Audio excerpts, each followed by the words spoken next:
I've reached my limit, guys. I try, but my limit's been reached. I'm done. I'm done listening to fans whining about fuel saving.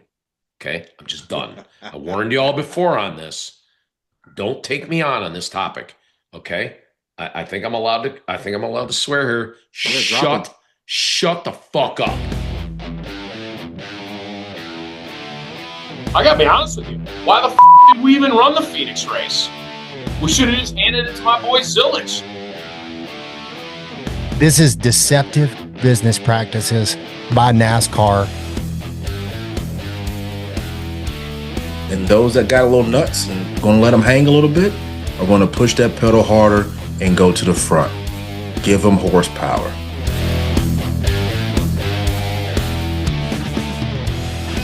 All right, welcome back to another edition of Checkers, Wreckers, and What the Heckers. My name is Chad Bearden. I'm a country music artist, content creator, and NASCAR super fan.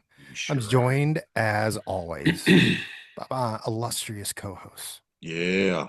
Please hold your applause until the end while I introduce them to you. Strutting in from Ohio with enough swagger to trigger a caution flag. His mullet cuts through the air at 190 miles per hour and takes hits harder than a Bristol bump and run. The follicle phenom, Rick Kojan, is here, y'all.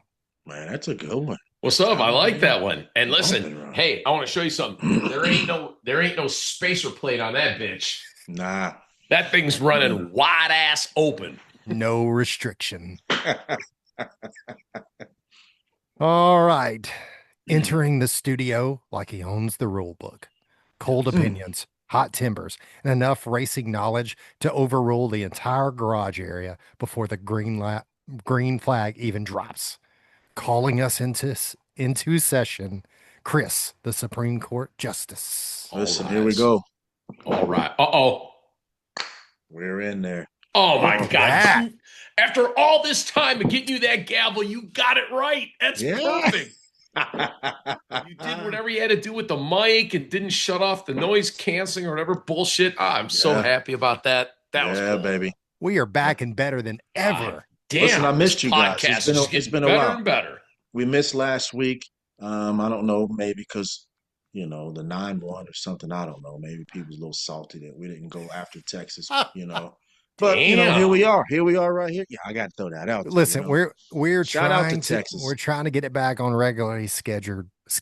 What is wrong with me? Regularly scheduled programming.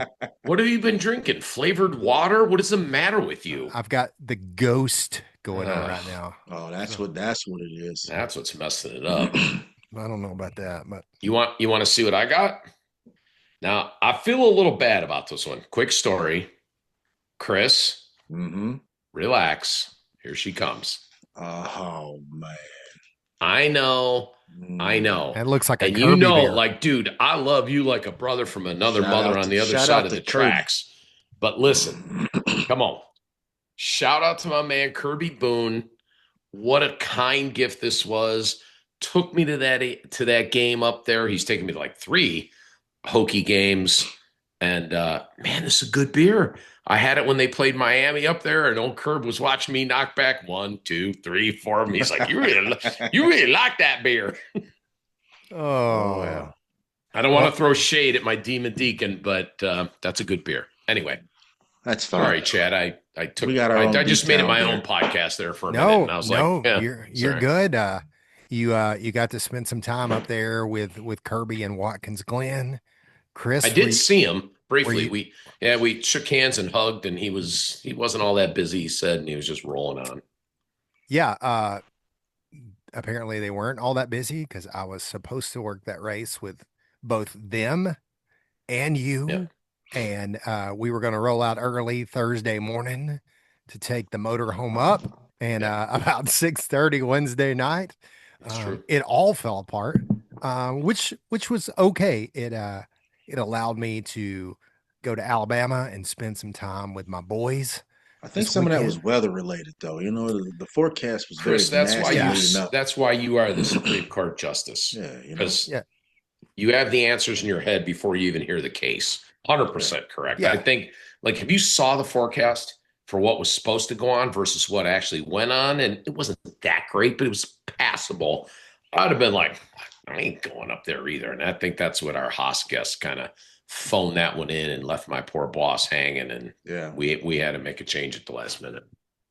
Yeah, Chris, what was your weekend like? We had some high school playoff baseball on Friday. Saturday was odds and ends, keeping busy. Aaron's running, and Sunday was the go bowling. 250. Like it. Mm-hmm. Well, it's good to be back, and it's good to talk NASCAR, and it's going to be a fun one. We are also back to guest episodes this week, and so we're going to have a great guest episode coming up. Excited for one hell of a story to tell. Oh my God, for people to hear that one. So that's going to be good. But are you guys ready to get into some three wide? Yeah, let's rewind. Let's take us three wide, Chad. Let's do it. All right, the first topic on our list tonight, and we're actually we're going to have 4 total topics tonight, so 3 and a bonus. But the one time I read the show notes, you add one more to it. Yeah. Well, it was by request, but we'll get there. So NASCAR last week announced that after Texas, they were penalizing the number 60 car of Ryan Preece $50,000 and knocking him 25 points off of his season total for his incident with Ty Gibbs in Texas. Texas, we did not we didn't go over Texas. The 9-1. The 9-1, and there were lots of things that were happening there. So Ryan Preece, Ty Gibbs get together, Kyle Busch and John Hunter Nemechek got together. No penalty for Kyle Busch, but NASCAR did issue a penalty to Ryan Preece, as I just mentioned. So, guys, I want to know how you feel about this call. Was the penalty deserved? And I will say RFK is appealing this penalty. I think it will be heard this week. But so for now, it's not enforced until the appeals process is run out. How do we feel about this penalty? Should he have been penalized? Was it fair to penalize him, not penalize Kyle Busch? What were the differences in those? Break it down for me, Ricky. Oh, I'm first? You're first. You're up. That's fantastic.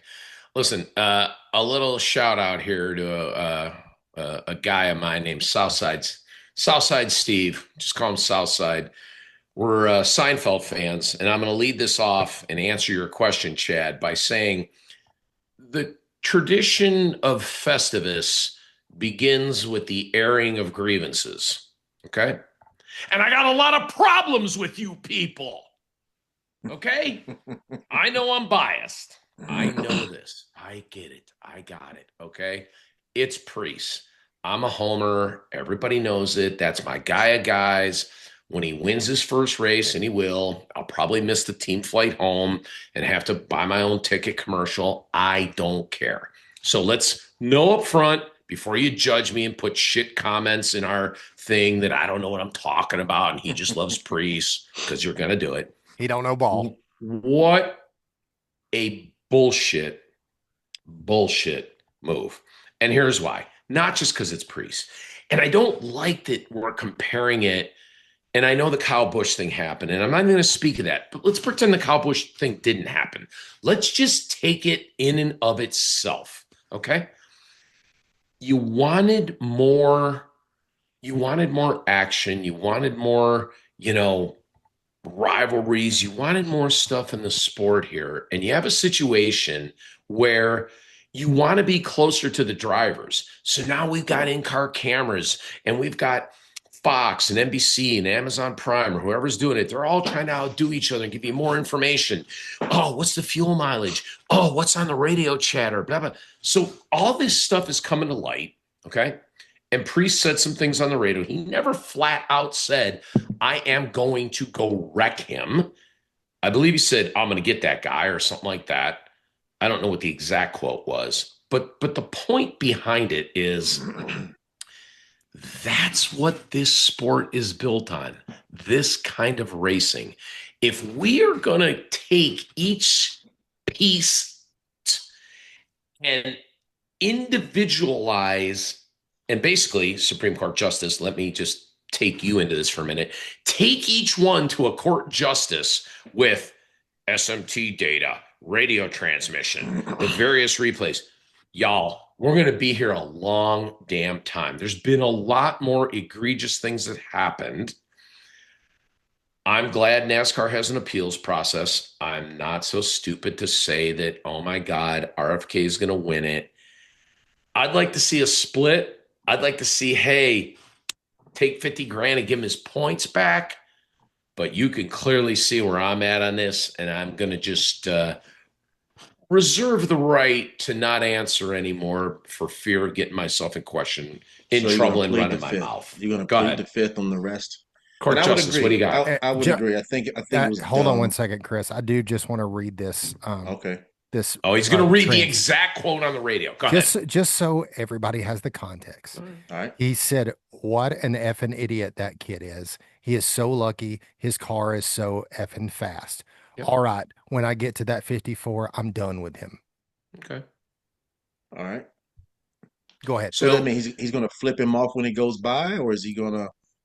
And honestly, the first part of it, and I heard some comments on this, was that, Priest is crying because he's calling out the fact that, and he admitted it, he's in a very fast car, a very well-prepared car, running for Gibbs. Gibbs is grandpa. So I think there was a little bit of animosity that came out there towards Ryan, who grew up as a blue-collar racer.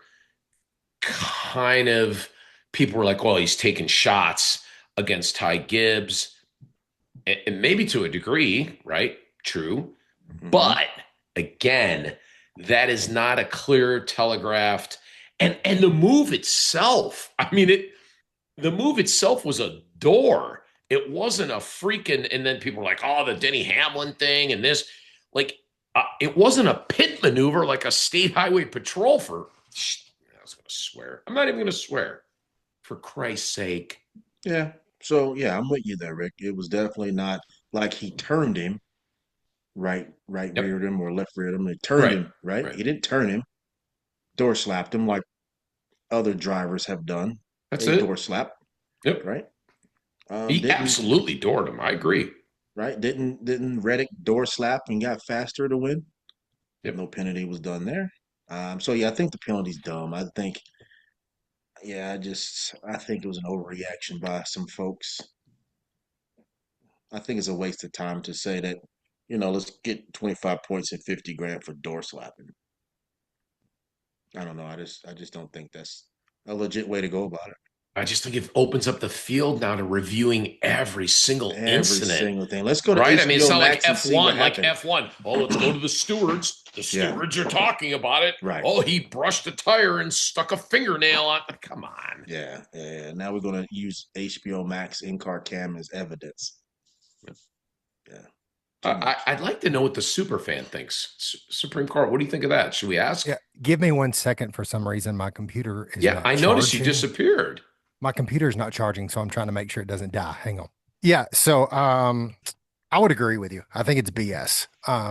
Thank God. I think it's really frustrating when NASCAR says they want to go back to racing, when NASCAR is trying to do all these things, and then they're punishing, you're begging your drivers to have more personality.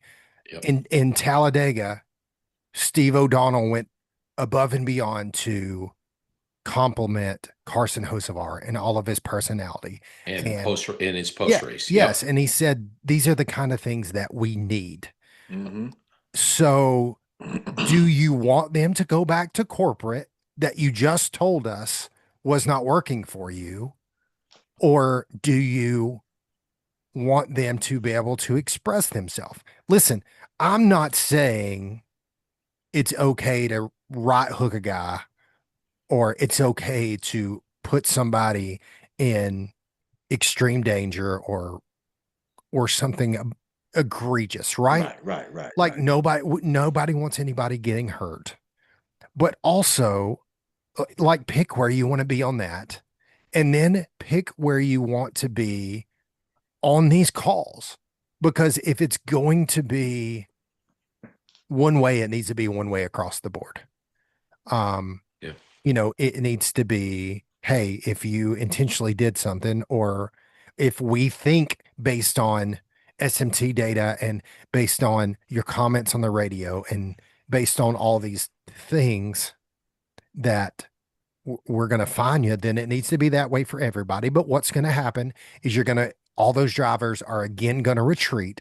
They're going to hide their personality. They're going to show up and you're going to have the corporate. It's a wonderful day at the racetrack. I can't wait to represent my sponsors and thank you, NASCAR, for being the great institution that you are. Like, pick what you want. I hope Ryan wins this appeal. I don't know. I don't know that he will. I don't know either. I don't know what the precedent is there, but I think it's like the weather.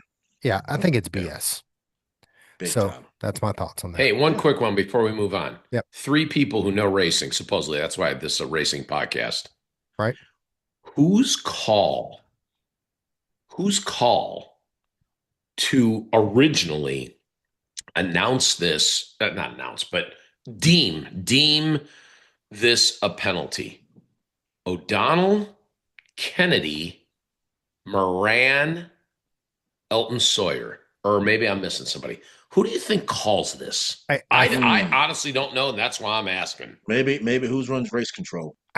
Who's up top? I think Elton Sawyer is the one. I could be wrong, but I think that is who is in charge of issuing penalties. Okay. I'll accept your answer. I honestly didn't know. Good call. I think, again, I could we be don't wrong, know. But I think we don't Yeah. know. So, yep. Fair. All right. Our next topic, NASCAR announced a couple of weeks ago that they had a backup plan for San Diego. And if you're not familiar, NASCAR has backup plans for backup plans for backup plans. That's what they do. They had this same backup plan for the Chicago street race, as well as a couple other ones, I think. But essentially, they said that if we are not able to race the San Diego race, because again, remember that is an active live military base, and we do have a current conflict going on in the Middle East. So they said if something were to happen, and those obviously if you had soldiers getting deployed out of that base, then we could not run the race there if that was actively going on, because that would be the focus.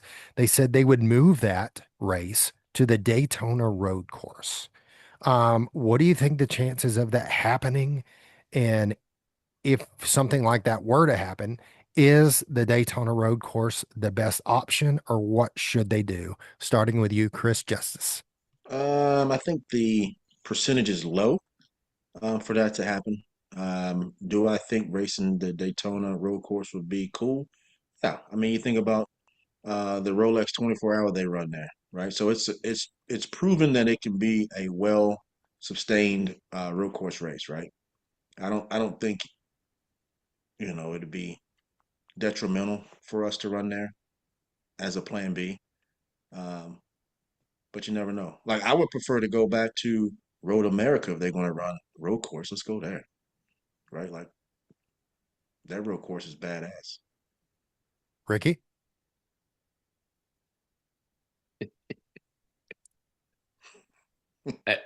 I love you, Podfather. Because until I read the show notes, and you know me, right? I don't know, where was this, on the Instas or on the socials, or maybe it was on J-Ski. I usually look at J-Ski. I had no freaking idea that this was even possible.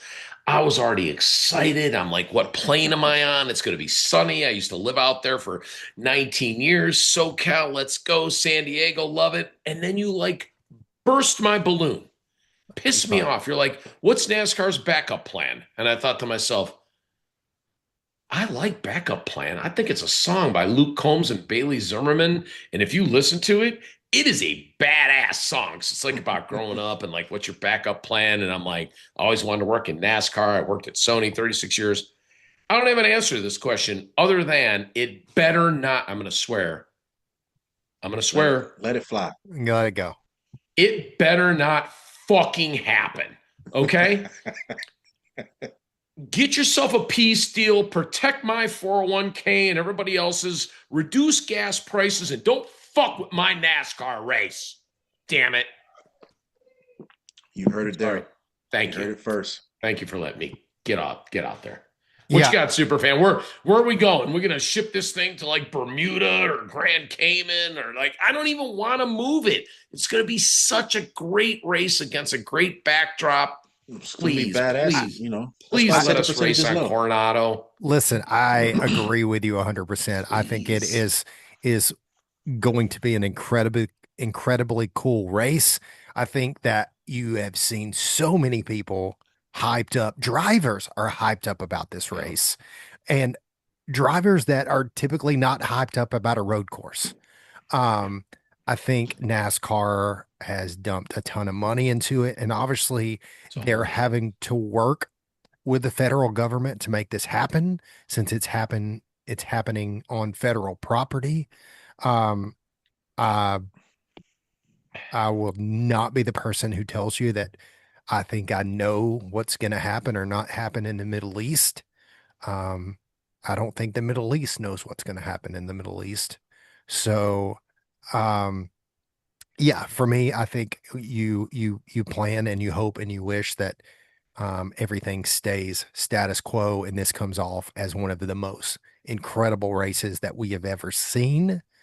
As far as like, I know that's their default is to go to the Daytona road course, and I get the history and the lure, and it's literally in the backyard of NASCAR's corporate headquarters. But you have a piece of land out in rural Alabama that you're going to offer. Is that accurate? No, I don't think we can make that happen. Shit. I mean, too bad. Okay. I just thought we were going somewhere back to Bearden Road, but apparently not. But I do I do think, like, if you're gonna at least if you're gonna have a backup plan to like the coolest race on the schedule this year, like, it can't be just Daytona. Whatever. Like, we're going to Daytona twice already this year, and it's incredible. I know that we went during the pandemic, and now people are saying there's another one of those coming, and I don't know what Oh yeah, we got that going. We love to hype up viruses. Oh, Hanta, shut up. Move the fuck on. I'm not having that conversation. Don't even get me started on that bullshit. I'm not either. So I start seeing somebody wearing a mask. I'm going to jail. Yeah, just quit it. But it also just seems to me like there's got to be. I mean, obviously we're going to Sonoma, the week before or whatever. There's got to be some other courses out that way that we could have as a backup plan, right? They still run I mean, maybe they're not. Maybe they're not. I don't know. I mean, couldn't we have done like at least like Vegas, like run the F1 course through this streets like Vegas does? They've already got and you can plan that in fucking 4 weeks. I'm not saying plan it. They've obviously been planning. They said this has been the backup plan the whole time. All right. But I'm just saying they at least have some type of infrastructure for that, right? Well, I think you're onto something. If this happens, and again, please, better not. I think you nailed it when you said the plan and the infrastructure, they'll keep it close to home. Right? Yeah. They're not gonna set there you go. Chris just hit it, right? Yeah, you're not gonna. There you go. Just keep it somewhere around, close. And I'm not saying it's gonna be Charlotte Roval reincarnated, but somewhere close to home that just makes it happen. You know.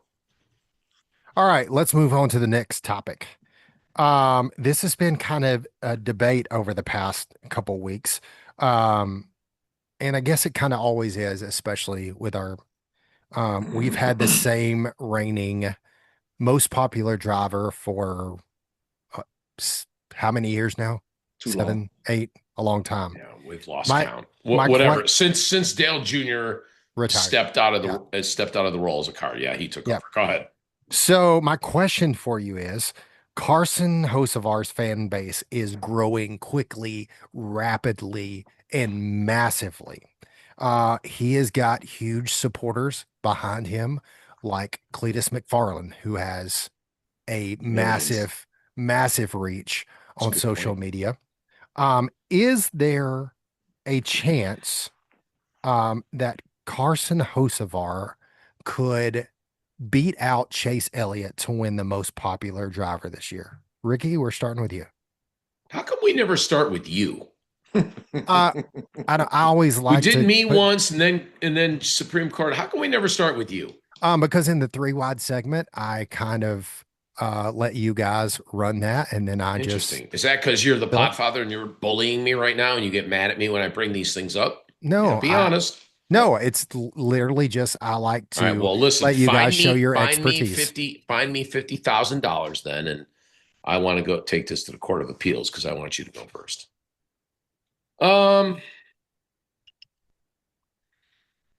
My answer is no, he will not.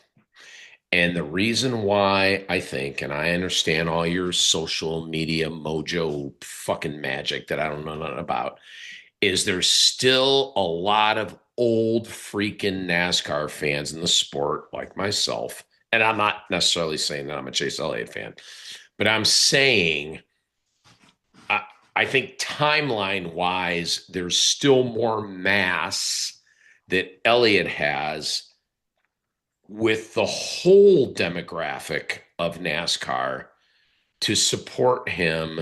Because you asked about this year, just this year, right? To get him through one more year of being NASCAR's most popular driver. And I will end it like I always do, puffed up, listening to the sound of my own voice, loving the sound of my own voice, and I will bet either one of you $100. Justice. Next. I think that Ricky is onto something there. Hocevar is close, but I don't think he will reach that summit quite yet. I think his path and his route is fast. Definitely. He's climbing that mountain real fast. Yeah, and he asked just this year, right, Chris? Just this year. Yep. Yes, he's climbing fast. Is he on his ass? Yes. But I think, to your point, Rick, there's a lot of OGs out there that are true Elliott supporters. That will keep that title with Chase this year. All right, let me ask you 2 follow-up things to consider. Okay. How is the voting done for the most popular driver? Online, so you say it leans towards the McFarlands and the more social savvy people and not old fuckers like me. I get it. Go ahead. What's next? I'm asking the question.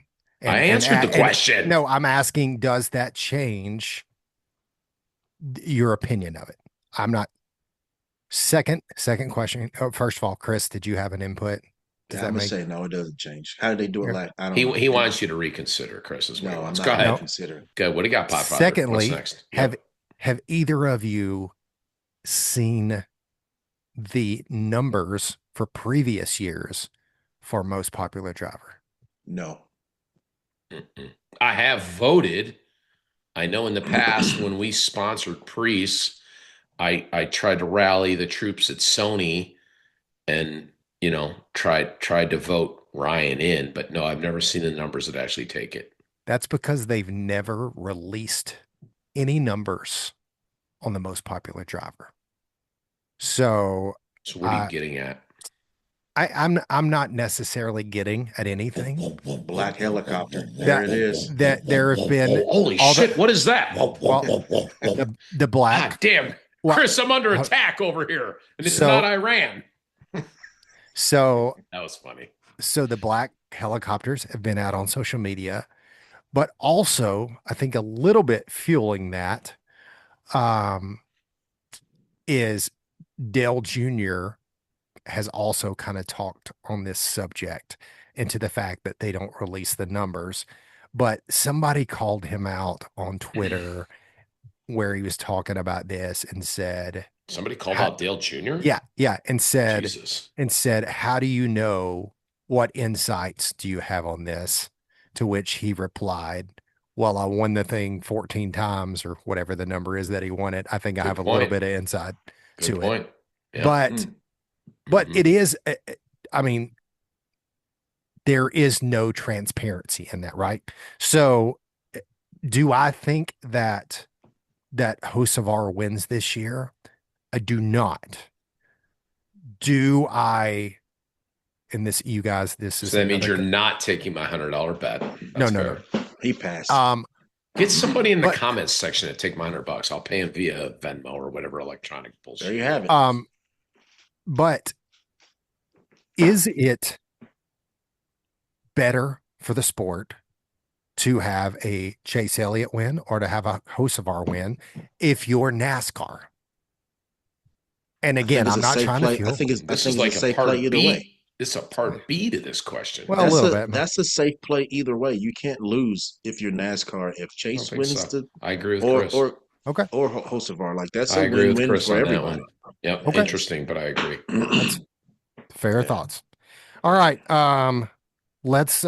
So we had a question from longtime participant and often contributor via Rick. Matt Haas sent me a text. Man, Matt. Oh, yeah. Come on. He sent me. Let's hear you, Missouri. He sent me a text a couple weeks ago and said, "I would like to hear you guys debate this on the 3 Wide segment. But should all NASCAR infields be fully paved with the grass removed, as some tracks have started doing?" Shit. We've seen kind of what could happen when guys get into grass. So tell me what you think, Chris Justice. So should they have to pave it? No, I think the grass adds an element. I think visually, when you have the aerial shots, the grass brings something different than asphalt and concrete to the venue. Does it destroy cars in certain situations? Absolutely, it does, 100%. But you don't race in the grass; you race on the track, and the grass is just another element. We saw Dale Sr. race through the grass, but listen, yeah, I mean, it's aesthetically you need it. I don't think you want to go anywhere with just all asphalt, concrete. I'm a fan of the grass in the infields and through the tri-ovals. I'm a fan of it. Ricky? I apologize because Matt Haas is a solid super fan, and I believe as soon as you said it, he did. It goes back a couple weeks. He did ask me to put this up on the podcast, and it just triggered me, and I apologize because I'm old and I forget shit. But that's because we've missed a few podcasts, so shame on us. My answer, and I think this was my answer to him. Well, it's 2 pieces. If grass is a problem, I agree with Chris. I don't want more asphalt / concrete painted with sponsored logos because we can paint sponsored logos on grass. Here's my question. How big of a problem is it? How widespread? So I'm going to ask my man, Matt, because I don't know. I don't have an aerial of all, I don't know. What? We race 38 times this in a season, 36 that count for points. We go to some tracks twice. Let's just say there's 20 individually unique tracks. Of the individually unique tracks, here's what I want to know. How many have grass, right? Because the smaller ones, like you think about Phoenix, Richmond, Martinsville, Dover. Like I'm Xing Bristol. tracks off left and right, Bristol, as no are grass. you, Yep. right? Yeah. I'm Xing them off.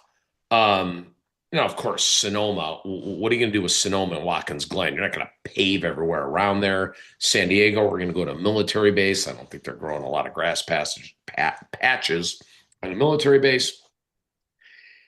My answer is let's get to the root of the problem and identify how many it is. And I think what I told him was if you think it's that big of a problem, aesthetically, I don't want to see asphalt, throw in AstroTurf. That's all I got. Because I don't think the problem is the car skidding along. I think it's they don't want it to stick like a lawn dart. And we've got a couple instances of those dear to my heart. So that's what I think. Yeah, and I think he was coming from the safety concern of does it yes, it tears up cars, but it's also the change in the surface really affects the underside, the aero of this car. We've seen the flips that come from that because it dislodges the car. I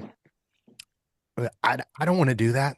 I understand the concerns. But when you go to Daytona and you see that grass out in front of the grandstands, manicured, straight lines, and it's so nice. And I'm with you, Chris, in that I obviously I don't like the sending the cars airborne, but is that a grass issue or a car issue? I don't know. Stay on the field of play, I believe, is what Chris Justice said. Yeah, you race on the asphalt. But I do enjoy the kind of drama of it when somebody's forced down into it, or whenever when there's rain and somebody gets stuck, or that's part of racing. That's part of it's been a part of the sport forever. So I'm all for safety measures and keeping these guys as safe as possible. But to me, I don't see the need to make all these tracks, pave it, and I don't want to go feel like I'm living in a concrete city at every track we go to. And let's quantify it. That's all I'm saying. Let's just if we're going to have this question, and I appreciate Matt's input, go do some homework, my man. I want to know, because I just rattled off a bunch in my head, and we're going to throw road courses out. Don't talk to me about Circuit of the Americas or wherever. If you're going to race on a road course, other than the naval base or being in downtown Chicago, you're going to throw that out. We went through a bunch of short tracks just quickly, us three here. Let me know where this is really a problem. How many tracks are we talking about? Well, and two, we saw Carson Quapple roll over and over and over, never leaving the track a few weeks ago at St. Louis. So again, is this, and I don't think we see it as much in the O'Reilly car, and it was really odd to see it at St. Louis, right? You expect it more at Daytona, Talladega, Michigan, tracks like that, but it's still happening on track too. So to me, it's not the knee-jerk reaction of, oh, let's rip up all the grass and pave the all those areas. Good question though. Yeah, good question. Absolutely. I like it. All right, let's get into some checkers, wreckers, and what the heckers. Finally, we're back home. Checkers, wreckers, and what the heckers. What the? All right, let's talk some truck series checkers. Rick, I will lead us off. You will? Yeah, sure. Okay. And fantastic. Because I think my guy, Supreme Court Justice, was a little bit tied up with baseball, so that is facts. My gentle giant had Friday night baseball for the state playoffs. So yeah, I was not glued to the tube watching truck racing. Yeah. My checkers is I don't know how you don't give it to them. Caden Honeycutt, Scott Zipadelli, this 11 truck. First of all, Honeycutt won 2 races on the same day. Guys, he won 4 races this weekend. 4 races. Oh, outstanding. He won the ARCA race. He did. He won the truck race. He did. And then he went and won 2 Cars Tour races this weekend. Oh, wow. Yeah. I didn't know that. Flew back here to North Carolina, competing in the Cars Tour races, won 2 of those. Also, pretty good weekend for him, though. Yes, yeah, listen. Weekend. Also, I hope he shotguns some more Busch Lights. Listen, Corey Haim was also in those Cars Tour races. Lee Pullman, who ran that JRM car a few weeks ago. Caden Quapple. I mean, they're guys in this thing. Like, it's not he's just showing up and whipping on nobodies. The guys running in these Cars Tour races are legit. And my guy rips off 4 wins in one weekend. And man, freaking Scott Zipadelli, dude, that guy is killing it. Dude, it doesn't matter who you put in that truck. He sets it. I shouldn't say that. He's been fortunate to get 2 incredible talents, but Caden Honeycutt picks up his first Truck Series win in that 11 truck. He was heartbroken last week when he did not get it done at Texas, but I mean, just this guy, incredible talent between him, Scott Zipadelli. They're going to win a whole bunch of races.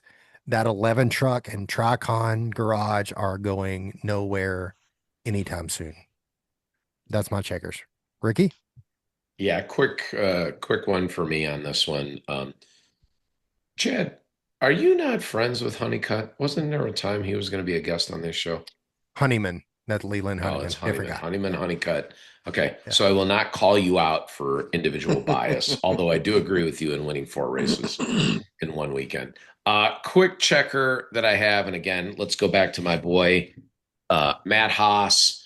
It was brought to my attention, and I got to be honest with you, I did pay some attention to the truck race. So give me some credit. Yeah. Sam and I were taking the 41 team out for a little team building dinner at a sports bar right by our hotel. Because we didn't get to do our cookout.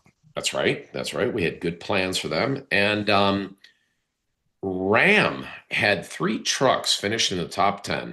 Oh, wow. And I think that's with Minnie Tyrell leading the way.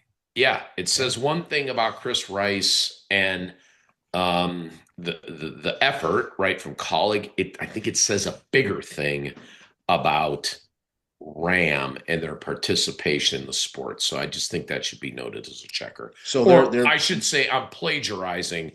Matt Haas thinks that should be noted as a checker. There you go. So their top finisher was the guy who won the race for the TV show. Yeah, he did. Yeah, that was him.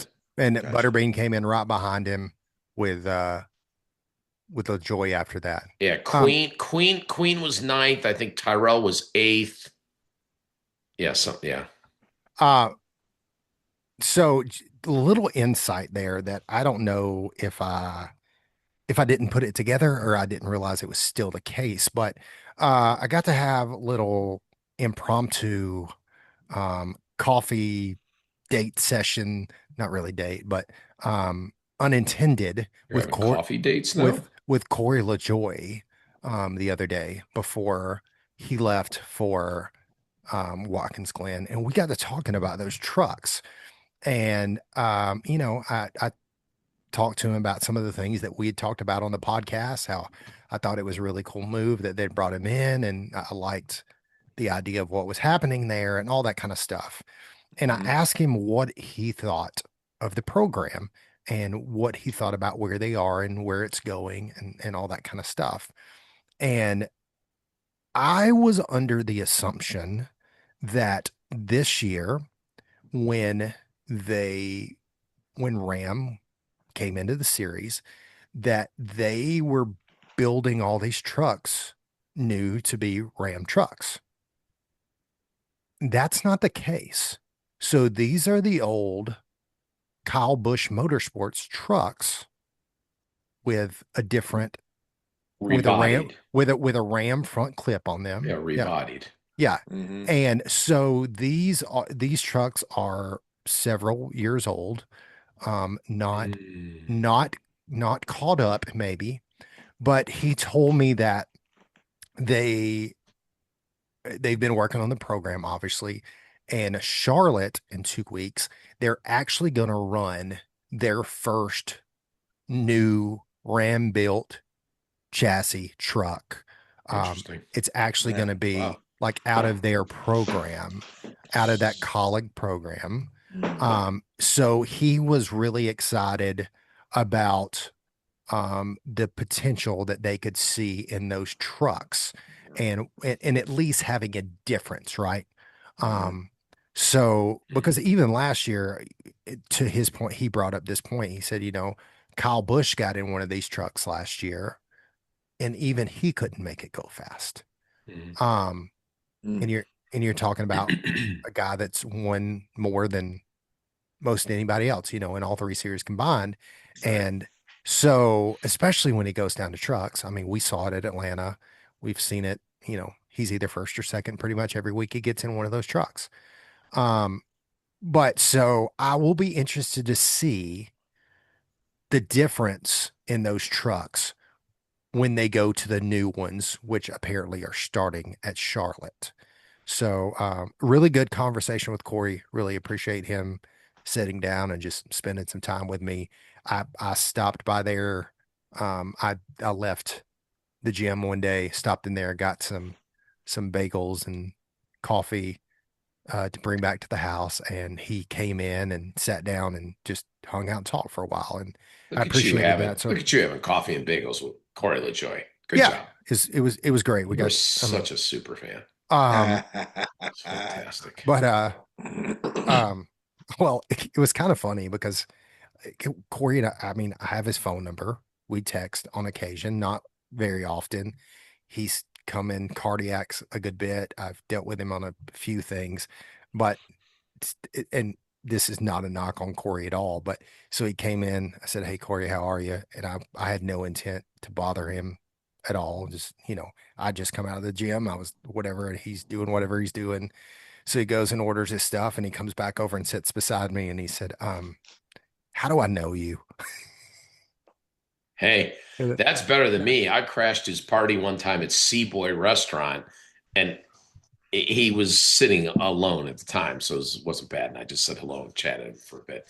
No freaking clue who I was. So that's good. You're a step up that ladder. No, it was great. We had a great conversation. He was super nice, super generous, as he always is. Had nothing, solid dude. Have nothing but good experiences with Corey. But anyways, let's move on. Chris, did you have anything you want to add to Checkers? No, we're good. Keep it moving. All right, let's talk wreckers. Ricky, do you have a wreckers? Simple and to the point. And I think, and again, this is just my impression. Picture Matt Haas's face right there. It's a good point though.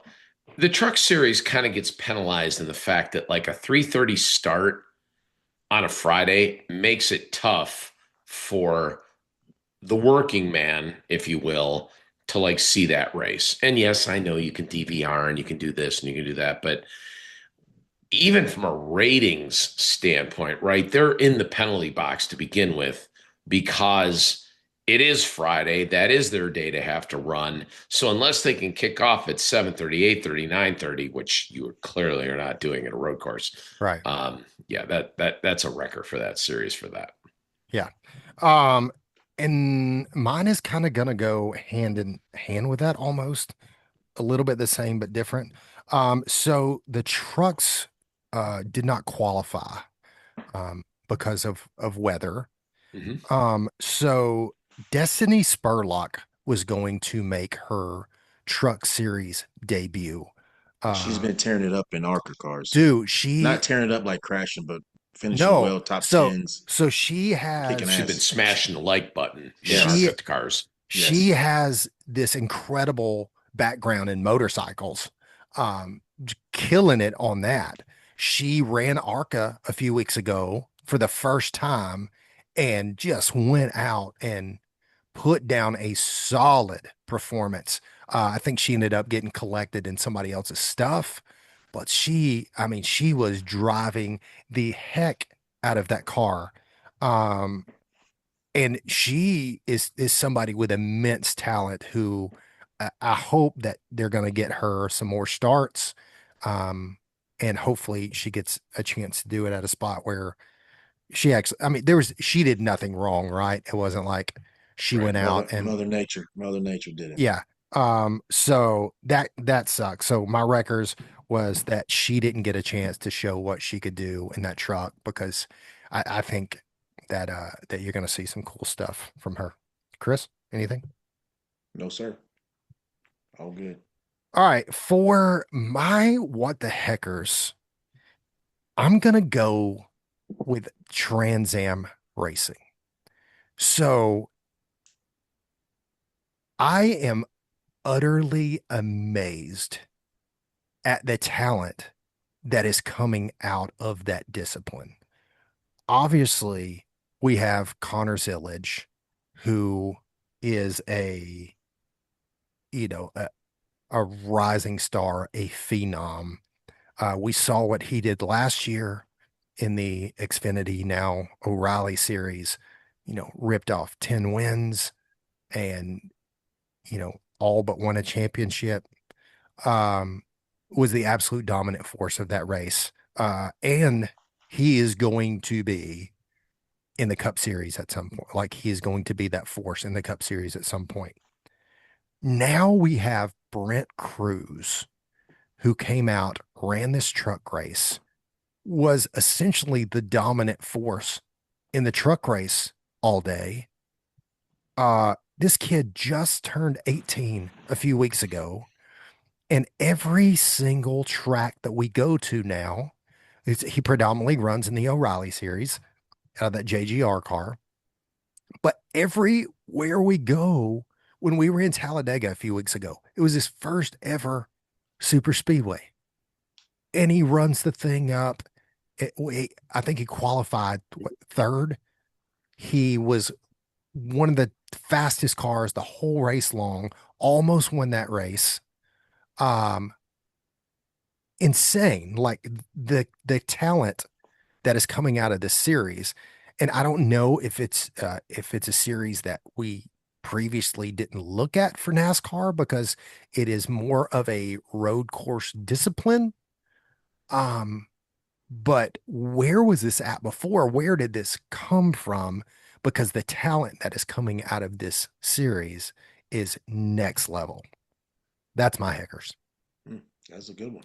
Ricky? Yeah, that's solid. Honestly, I gotta tell you, super fan, I too would agree with Brent Cruz. That's not my what the heckers. It's more of a I didn't even realize that it was the connection there to the Trans Am series, which yeah, they don't do ovals. That's all road course racing. So he has been amazing. My heckers is simple and to the point. I'm gonna give it to your call on the checkers. But I want you to look at it in a different light for Mr. Honeycutt there. He picked yeah, Honeycutt. Sorry. Yeah, you got him confused. Honeycutt it is. Honeyman is yours. Yeah, you were good. Sorry. That's okay. At least you were wrong and I was right. That's correct. And I like that. But I want to talk more just real quick, and I want you to tell me who he beat on a road course.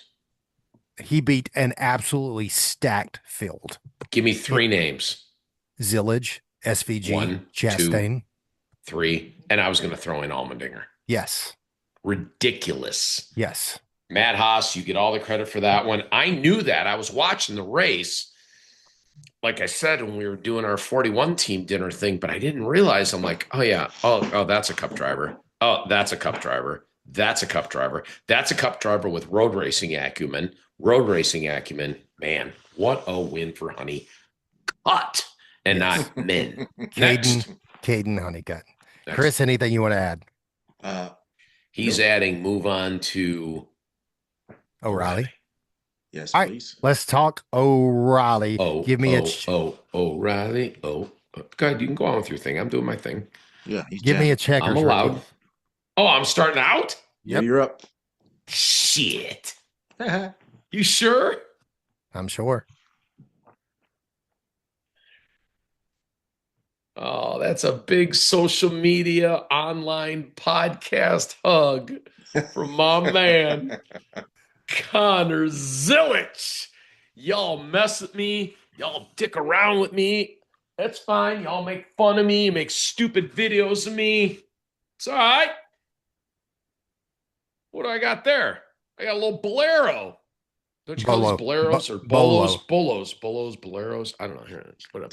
How about this? How about we make this thing kinky and we turn it into a choker? Y'all know you want the choker on somebody. Choke her.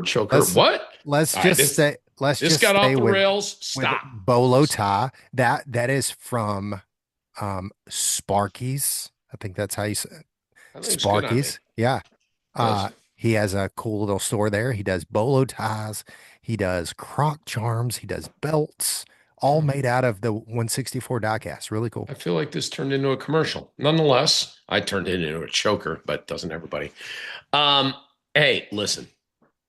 Y'all better respect this one. 100% the checkers is my man, Connor Zilich. He drove that thing to, well, first of all, let's think about what he did here. Okay, this is his third straight win at the Glen. Third straight with 3 different crew chiefs, the last of which here this last weekend, Rodney Childers. Props to Rodney Childers. Loved him when he was at SHR. Still say hi, still a little chat with him. Fantastic guy. But I think when it comes down to it, and you look at this and you see him work his way up through the field, make a completely clean pass on Jesse Love, who, by the way, he's great friends with Jesse Love. Last lap, last corner, drives it all the way back. And I know Love was in fuel saving mode, but listen, there's no way you can tell me that your checker is not Connor Zilich. Chris? I'm co-signing with you there. Thank you. He did a hell of a job. And my take was on winning 3 in a row. Yeah, that's solid. It's crazy. I mean, that's something to hang your hat on there, winning 3 in a row there. And yeah, he put on a clinic. He drove a great race. He come through the field. He did what he had to do. I mean, specifically, what that meant was pitted with 20 laps to go, 20, 25 laps to go. He was 18 seconds back. What do you got, Superfan? Give me another checker that doesn't sound like Connor Zilich. No, 100%. My checkers, what I wrote down was whatever Ricky says. Was the racing on the last lap. He didn't think that was as funny as I did. Just the way, thank you, Chris. The way that all played out, the setup to race back around, they're racing clean, but they're racing hard. You come into that last corner, it's heartbreaking for Jesse Love, but also that's the cool thing about sports, right? That's why you play every week. That's why you come out, you run hard every week. That's why you keep showing up, because it's the highest of highs and the lowest of lows, and it can change in a second. It looked like Jesse was going to sell that thing off to a win. Zilich has an insane drive. It comes down to the final corner, and you beat your best friend by tenths of a second. I mean, just incredible racing. That series, just week in and week out, is just incredible racing. It's honestly my favorite series to watch. And I think that series is growing so much, as we talked about, CW. a ton of times before, between the racing product and the job that the CW is doing. Agreed. Just phenomenal. So that's my checkers. Give me a Wreckers, Chris. I'm going to go with Mother Nature. Mother Nature was wreaking havoc. You had just scenarios there of wetness and missed opportunities and changes of schedules. And so Mother Nature was a big wrecker this weekend. My Wreckers, we're going to see this a couple times. This is going to be a repeating theme. But my Wreckers is going to go to the officiating in the O'Reilly series this weekend. Super fans got an axe to grind. Come on. No, I think obviously Ross jumped, 20 miles before the start when he got his penalty. I thought it was really odd that I don't know if it was just convenient for NASCAR or they just waited that long till the caution came out to issue that penalty, or maybe that was just how long it took to get to the broadcast. But just the issuing of it. But then they penalized Gio Ruggiero for the same thing, only to tell him afterwards that they got it incorrect and that he should not have been penalized. This kid fought hard all day long. He's done a great job this season of really learning, getting that car up front. He's got a fast car. But for NASCAR, you took so long to issue the penalty to Ross. And I don't know what the time was, but it just seemed like it was a really long time. Like we had the restart, we raced a few laps, there was a caution, we came back. Obviously, there was a commercial, so we come back and we find out Ross has been penalized, got to go to tail end the longest line. And again, maybe it wasn't as long as it felt, but it felt like a really long time. But then it seemed like for Gio, they issued that penalty quick. And it was all of a sudden, it was just, okay, you're going to the tail end of the longest line. If you can take that long to decide whether or not to issue a penalty to Ross, who got to run and go from friggin' New York City coming out of JFK to jump the start, you can take that long. Why can you not take your time to go back and review a few times before you issue a penalty that you can't reverse? It's not like you're fining him money or you're issuing a points penalty right there. If you're going to make that in-race call, make sure you got it right. If it takes a few laps, it takes a few laps. Make sure you got it right. I don't understand that one. That's my Wreckers. Rick? Well, it's clear now that thanks to you, Eric Peterson, the director of the O'Reilly series, is never coming on our podcast, but thanks a lot, Chad. And now I gotta change my game here a little bit. Hold on, let me move down my Bolo choker. And I do want to note that Chad bought this for me, so he is not always mean to me. He does nice things. My Bolo choker. All right, look. I was ready for this one. I mean, come on. What section are we in, Chad? We are in Wreckers. The Wreckers part. Okay. The Wreckers. The key word is Wreckers. So let me try and come up with a Wreckers. Wreckers. Let's see. Well, if you wreck in practice, that's a Wreckers. Okay. And again, I am not throwing shade on my man, Sheldon Creed. I love him. But this is what happens when Chris's wrecker gets involved with racing conditions, Mother Nature, right? So we've got rain, then we got track drying, then we had the rain tires in play. Eventually they wound up just chucking the qualifying because we had so many different factors going on. But Sheldon is such a talented driver. What caused Sheldon to wreck was a piece of Chris's wrecker, the weather.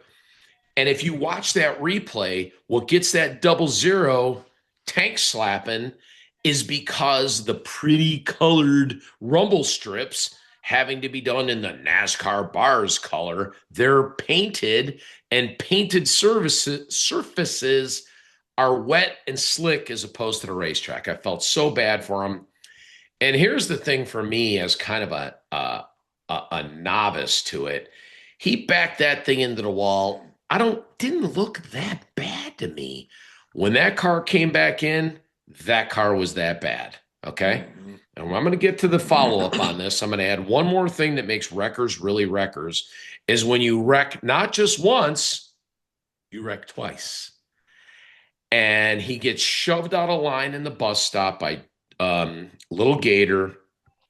And one thing I know about that 7 car and Allgaier and the fact that he's points P1, Sheldon's points P2, is he didn't do it intentionally. He's a clean racer. He came over the radio immediately, apologized.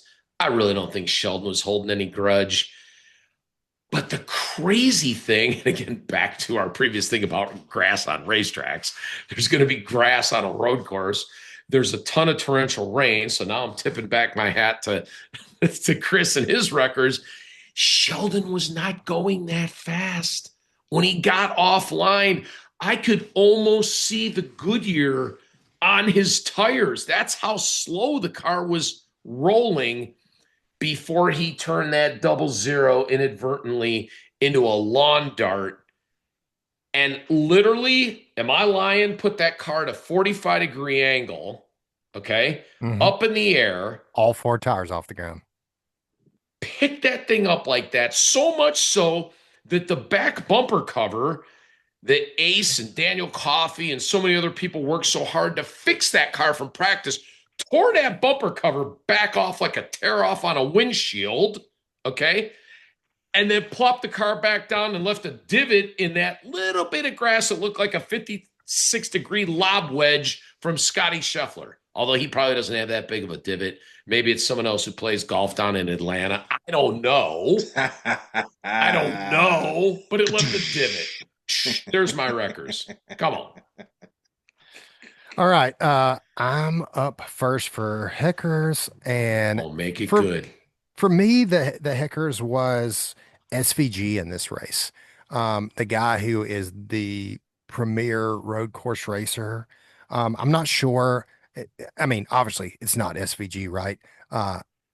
But that car was just never really there all day long. I don't know where they missed on the setup with that car or what was missing, but it was just, I was so surprised that it was not more of the SVG Connor Zillage battle that we saw last year in that. So that was my Heckers. Like, just what the heck was off with that car? Rick, you're up next. He's not going to win every race, Chad. Just cool your jets. He's not, anyway, he's not just settle down, throttle down. Throttle down. All right. My what the heck, and man, did I have a behind the scenes on this. My what the heckers is the 00 repair effort. Okay. Firsthand. And I got to tell you, like, I hope there's more than the average amount of people who view this podcast that somehow tell other people, tell a friend. Because here's something that I'm going to give to all of you that nobody knows, or nobody gives enough credit to in this sport. That car came back wrecked from practice and wound up on 4 jack stands behind the 00 hauler, right? We had 3 hours-ish from the end of practice, and I'm thinking to myself, we're not going to a backup. We're fixing that car. Can they do that in time? And like, how do they know they can do that in time? And what all is involved that they know doing it in time as they tear the car apart? Now I'm doing some other things and I'm seeing this in pieces and parts. But what I can tell you, 00, 41 crew members, Alliance crew members, the Siegs, Jeremy Clements, Viking Motorsports. These are just people that I see descending on this car to help the effort to put this 00 in the race, start at the back of the field, of course, right? But I think this kind of goes as a story that doesn't get told in NASCAR about how it is a family. And at the end of the day, when you see a heroic effort like this, and I'm going to take it one step further, hopefully he doesn't get mad at me. My guy, Chad, you know him, Daniel Coffey was helping in the effort. And the car was so tore up that they were welding not chassis pieces, but rear end pieces that the bumper cover would attach to back together. Okay. Mm-hmm. The next day I see him at the race. He's a mess. A mess. I'm like, bro, what's up with you? He's like, he goes, I had to leave the hotel at like 3 a.m. and I had to go to the hospital. Why? Because when I was welding, I was setting the pieces together and setting my weld, and I closed my eyes. It was the best I could do, but I had to do a lot of welding. He actually got like an infection from the burn of the welder in his eyes. I'm like, then he rolls his sleeves up and shows me that he's sunburned from the heat on his guns to the heat. I got to be honest, man. Wow. It freaking took my breath away, and I just wanted to give him a hug. But these are the kind of fucking badasses that work in the sport. And again, I don't know how many times this story will get told. I don't even know if he wants it to get told because he's a very humble, down-to-earth dude. But man, Daniel Coffey, God bless you, brother. And everyone's collective effort to put that fucking 00 back on the track. I could not give you a better what the heckers, because I literally looked at him and I was like, what the heck, dude? That's what I got. Wow. All right, let's talk some Cup. I'm up first for checkers. Damn it. It's all right, because I'm not going to take the obvious checker here. How dare you? I'm going to let you have it. I am going to give this checker, it's going to go back and forth on this segment, but I'm going to give the checkers to NASCAR for changing the length of this race. They added 10 more laps to this race. And they made it 100. Yep. And had they not done that, we would not have gotten to see the absolute masterclass that was put on at the end of that race. You saw so many different strategies this race. You saw such a different race than last year's Watkins Glen. And I and I don't know who made that move or what insight went into that, but in hindsight, what a brilliant move to add those laps to make that stage so long. It set up all these different strategies. And what's crazy is Ross Chastain laid it all out for us before the race ever started. He told us all three of the Trackhouse drivers were going to be on different strategies. And they were. And Trackhouse showed up this weekend for maybe the first time all year. Yeah. So kudos to NASCAR for making that call. I mean, it made it a totally different race. And had they not done that, we would have not gotten the privilege of seeing what we saw this weekend. Chris Justice, you're up next. Mine is the guy who made up 29 seconds and 17 laps to recapture the lead for the win. SVG. Ricky. Next. Man, because if you're a Supreme Court justice, you can't be long-winded and all fucking theatrical like I am. You got to get right to the fucking point and just lay it in there. So I'm going to give Chris that part. Here's what I'm going to frame for everybody else. This is generational road course talent on display. Yes. This is the Michael Jordan of basketball for road racing. This is the Tiger Woods of golf, specific to road racing. This is the 7th career win that already has him tied for 3rd on the overall list with Chase Elliott. The only 2 ahead of him is Smoke with 8 and Jeff Gordon with 9, for fuck's sake. Does anybody think he's going to beat those? Oh, yeah. Before the end of the year. Are you kidding me? Are you kidding me? It is such a privilege to watch him do what he does. I was also kind of happy that it was Ty Gibbs that he hunted down because I lost $200. I hold grudges. He ran the fastest lap of the race. He da-da-da-da-da-da. Listen, I don't have a lot of homers, right? I have my homers within my Haas Factor team. Love all our 3 boys, right? Cole Sheldon and my man Sam. But holy shit. Yeah, that was SVG. Yeah. Like, I didn't forget being a homer. Don't even be a homer. Just sit back and go, what are we watching when we see? It's just crazy. He's in such a different league. And my buddy Brian, who we've had Brian on the pod before, and he sent me a video, and he was not in the car that SVG was in, but it's set to music, and it's got like a backdrop of him working the pedals in there. Even knowing what he's doing in there, Cup drivers can't replicate it. Get the hell out of here. I mean, Joey Logano talked about it before the race started. That he said, I spent hours and hours and hours watching and trying and practicing, trying to do what he does, trying to do the heel toe thing. Yep. And he tried it during practice and ended up abandoning it and just going back to what he does because he sped up going back to his own way. Yeah. He got faster. Like he just couldn't do it. And but the other thing about him, about SVG is, yes, again, I agree with you 1,000,000%.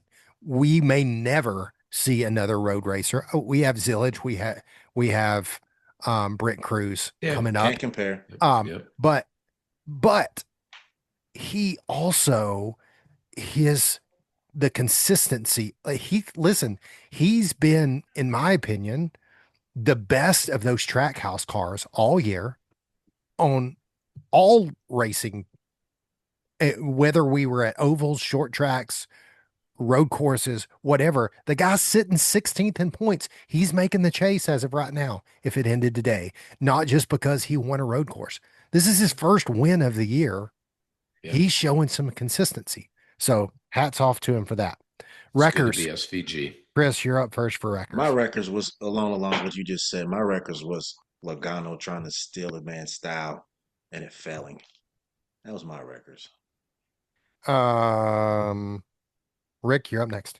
Oh, I'm ready. Ricky? I'm ready. What you got? Here's what I got. I've reached my limit, guys. I try, but my limit's been reached. I'm done. I'm done listening to fans whining about fuel saving. Okay? I'm just done. I warned you all before on this. Don't take me on this topic. Okay? I think I'm allowed to swear here. Shut the fuck up. Okay? We're done with it. Okay? There was fuel savings going on the whole weekend at Watkins Glen. Okay? Y'all ain't fucking whining about that. And I'll tell you why you're not whining. You're whining because you think they're saving fuel only at Daytona and Talladega, and they should be going wide open at 220 miles an hour. Shut the fuck up. Okay? It's a part of racing. It's a part of strategy. I'm done on behalf of the morning drive. I'm done on behalf of Larry Mack, Dave Moody, the calls in. Yes, I'm going to keep listening to it. Shut up on fuel saving. Done. If it would have worked for Jesse Love, he'd have won the race. Okay? There was fuel savings as a part of all the races this weekend, shut up. All right. Man, that one felt good. I had to get that out. Thank you. So glad you got it off your chest. So done with that. What you got, Chad? My Wreckers is also going to go to Logano, but double Logano. Yeah. Dude. I mean, guy had an absolutely abysmal day, and it's pretty much how his entire season has gone. Dude, doesn't he have like 3 or 4 finishes now in a row of 30th or worse? Yeah. Am I right on that? I'm think close. So. And somehow he's still 18th in points. Yeah. But unless something major swings, I don't think we're going to see that even year Logano magic again. Oh yeah. So there goes that one out the window. Yeah. All right, Heckers, Rick, you're up. My Heckers is fun. Listen, I let my problems come out. Again, I'm celebrating Festivus in a non-Christmas time. I had a lot of airing of my grievances, and I had a lot of fucking problems with people. But I'm all squared up now. This one's kind of fun.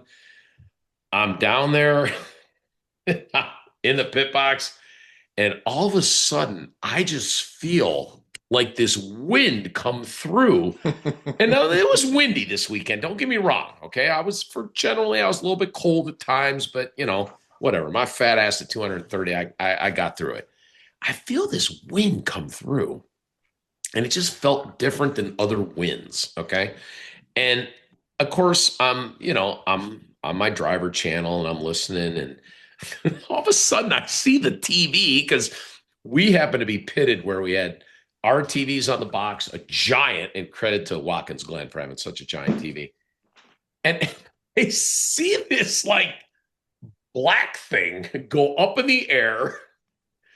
Then it gets inverted, so it looks like a parachute or like a spaceship, and it's like a black canopy. And listen, this bitch was held up there in the air for a while. And I am like watching this thing, because I had no idea before that. I'm like, what the hell brought out a debris caution? Like, we have a broke down car? No, there was a canopy on the racetrack that got picked up, turned over, gently floated down to earth, not on the racing surface. But Mother Nature and her wind weren't done kicking ass yet. She rolled it out onto the racetrack to the point we had to throw a yellow. I don't know why. I just thought that was the funniest damn thing. And literally, that is an expression truly making me go, what the heck? My Heckers is going to go back to NASCAR officiating. Oh my God, you are all over it. We're going to get taken off the air. Well, we're not on the air. What are we on? The internet or whatever we are. Yeah, you're going to get us in trouble. Well, that'll be fine. What you got? Do you guys remember last year when we went to Chicago Street Course? Last lap of maybe it was before the white. There was a wreck, and we came on this podcast. Oh yeah. Mm-hmm. We came on this podcast. Buried it up to the windshield, right? Yes. Yeah. It was the 51 of Cody Ware. Mm-hmm. Yes. And we said, NASCAR, why do you not throw a caution? If it's a caution, it's a caution. It's a caution. You have to put people's safety first. This week, coming to the white, Cody Ware gets turned, smacks the inside wall. I'm talking hard hit. No caution. I don't. Number one, I don't know why Cody Ware wrecks on the second to last lap of every road course. And I got to be honest, a few laps before that, he had wrecked again.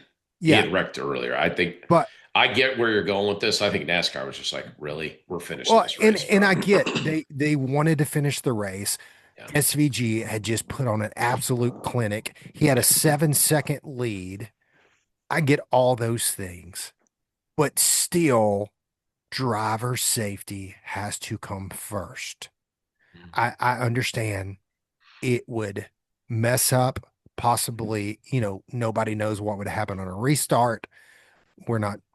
I'm not for manufacturing overtimes, but you got to be able to get, I mean, he wrecks, he hits the wall and it rolls back up onto the track. Like cars are still coming by. Again, a caution is a caution is a caution, because if one of those cars would have hit Cody Ware, or what if he was hurt from the hit? Like, if it's a caution, throw the freaking caution. I don't want to see it all line back up, but I would much rather line up and have whatever crap show or whatever happen on a restart than I would a guy hurt in a race car and the AMR safety crew not getting to that person. Thankfully, he's okay. Thankfully, eventually he got it restarted and going and limped it to the pits or whatever. And this will not be the last time that Cody Ware wrecks this year. Yeah, I don't think. Yeah, I think you're. I just think NASCAR doesn't want him to be the show. Where did he wreck, Chad? I didn't even know this. To be honest, I think the reason that they kept going was because obviously all the cars had passed him, and then that's what I was wondering. Had most of the field gone by him? No, but I just rewatched the in-car camera, and he rolls back onto the track, and there are cars zipping by. Yeah, but then after that, it was all clear, and then he drove it off. Right. He did drive off. Where was he? Where was he sitting, Chad? And you know more than me. Where did the accident happen with him? I'm not even sure exactly where the accident happened. Trying to look and see, but I mean, again, just I get your point. The driver safety has to come first, and if you go watch the in-car camera, because the hit was hard. The hit was hard. It was, I think it was on the backstretch, because they were, it sounded like they were all the way in the throttle, and that's really the only place you could be. Yeah, coming out of the S's and coming towards the inner loop or the bus stop. Yes. Okay. So that's my Heckers. Chris? I had the 10 as well. That was kind of crazy. I also had a part B to that, and that was the RCR cars. Where the heck did they come from running strong? 2 top 10s, right? Yeah. Correct. Yeah, that deserves to be brought up. Yeah. They did it. They did a hell of a job of bringing 2 good deserves to be brought up. Yep. And Kyle Busch was apparently sick. He called over the radio and asked for the Hendrick doctor to meet him at his bus and give him a shot. So, I mean, Dr. Bill was the industry doctor before he was the director of sports medicine at Hendrick. Yeah. Kyle Busch scored 35 points. Austin Dillon scored 38. Look at that. Yeah. I assure you, we have not said that yet this year, and that those combined point totals, which doing a little quick math is 73, probably outdoes their performance combined over multiple races. Yeah, so that was a good one, Chris. And I mean, in fairness, at Texas, Kyle Busch had a heck of a run going. He threw it away, though. Yeah, 100%. I mean, his temper threw that away. Yeah. I don't disagree with you at all. But it is nice to see the improvement in the RCR cars. Here's hoping that continues to Charlotte and so forth and so on. Yeah. All right, let's do some Call Your Shot. Call your shot. Call the shots for the All-Star Extravaganza. Yeah, so here's what we're going to do. Obviously, Ricky won this weekend. Why obviously? Don't just gloss over it. Why obviously? Because why did I win? You picked SVG. I did not. I chose Zillage. Mm-hmm. You had the first pick. I did have the first pick. Left the generational talent on the board.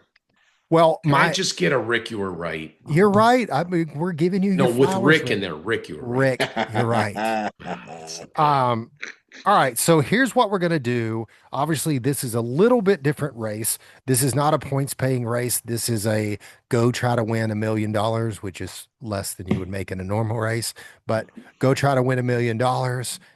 Pit crews try to win 100,000. So we are going to pick our winners for the All-Star race. But the other thing I want you to do is, so let's go over format just a little bit for the All-Star race. So all cars, all teams will start the first segment. So it will start just like a normal race. The starting spots for segment 1 will be done on a combination of a few things. I got my notes mixed around from. All right. So here's the qualifying format. It's a 1-lap run that combines the driver, the pit crew challenge sponsored by mechanics, a mandatory 4-tire pit stop, no fuel, and they take the total elapsed time from green flag to checkered to set the starting lineup for the first segment. They will all run the first segment just like normal, and then they will invert the field for segment 2, and then they will take we currently have 19 drivers who are locked into the final segment of the All-Star race. To get into that segment, you have to be a previous All-Star winner, a previous champion, or have won a points paying race in 2025 or 2026. So we currently have 19 guys who are locked in based on that. The other guys that will get in, there will be 3 more guys who go in. They will be based on the best average between the 2 segments. That'll get 2 guys in. This year we are not doing heat races. This is how you get in, and the person who gets the fan vote. So Ricky, you have you're up first. So give me your winner, and then tell me a driver that's gonna get in based on either best times in the segment or the fan vote. I gotta tell you, I should be more interested. I'm not. I'm sorry. I feel bad because like I hold a resident NASCAR superfan card, not as high ranking as Chad's, but I don't give too much of a damn about anything you just said. It's a lot of gimmicks. A lot. I think the pit crew challenge should pay 500 grand. I think the race should pay 5 million. I know it's easy for me to spend NASCAR's money, but those payouts have been stagnant forever. Yes. I think I'm bitter that Dover lost a points race to turn into whatever theatrical WWF and WE that this has become. I'll tell you that the race will be won by Hendrick, JGR, or 2311. I can assure you of that. So the All-Star will be, and you can mark that down. It's recorded on the podcast. Well, give me a name. Chad's going to be like, slow down. Then Chad's going to be like, I need a name. You can't have all those teams. We all know that part, Rick. I'll just take Denny Hamlin for no other reason than I thought you left chalk on the board at Watkins Glen, which you're ridiculous. This one may not be as much chalk. I'm taking Denny Hamlin. Now you want to know somebody that's getting in. So you're basically saying racing in or fan vote in? You can choose. Oh, but I don't have to specify which. I could just say they're getting You can just say who it is. Yeah. Okay. Then this one is purely going to be chosen because I kind of love Chris Justice as a brother. I feel it's a feel-good story. My get-in kind of guy is Alex Bowman. So that's what I got. That's pretty good. Yeah. That's a good one. So I'm going to go for my winner just because I feel like it's their kind of race. I don't know if it's their kind of track, but I'm going to go with Hocevar to win the All-Star race. And I'm going to go with Gragson to get in. Gotcha. Chris? This is tough. You got a lot of potential winners at this place, right? Like he said, the Gibbs. No, you don't. You really just have the ones from the three teams I gave you. But go ahead. But those teams are stacked with potential winners. Oh, right? sure. Yeah. Those teams are stacked with potential winners. I mean, there's four from Hendrick, right? Yeah. There's JG. Yeah, JGR has. They're good. They're good. 2 from 2311. They're good. So I'm gonna pick this one in house, and I think Larson is going to be your all-star winner. Okay. Typically runs very well there. And shit. Who gets in? You're not allowed to swear on this podcast. Yeah, we are. This is just checking. Bowman's taken. Noah's taken. Shit. You want me to help you? Just swear again. No, he doesn't need you to help him. Sorry. Yeah, he helps you with the workouts in the morning at 6:30 in the morning when I'm fucking sleeping. Right. But that's why he can pick a driver. You got a driver that can make it in, and it's our homeboy Priest. That's who I was going to say. Priest. Oh my God, that's beautiful. All right. Fair. That's fun. That's good. Yeah. Mm-hmm.